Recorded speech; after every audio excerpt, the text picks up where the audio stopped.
Hi ma'am, mayong hapon. Ano sa'yo pangalan ni mo? Michelle. Michelle. Taga-asa ka ma'am? Taga, di ko lang ko pero yung asawa ko taga dito sa Mlang. Taga dito sa Mlang. So okay lang magbisaya? Okay ba? Pwede Tagalog. Sige. Ano yung nararamdaman mo noon ma'am?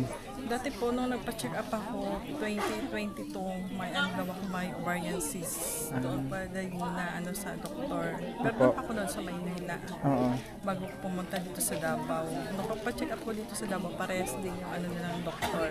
Opo. Ovarian cyst. Tapos yung nagpa-check ka kay doc, anong sabi niya? Sabi niya may PCOS pa daw ako. Masipos ka po. Sabi niya pwede pa daw magkaanak. So pagkatapos ka gamutin ni doc, ano yung kiramdam mo na sa ngayon? Okay na. Okay na lahat. So yung mga nararamdaman mo dati nawala yung lahat. Pati ulo ko.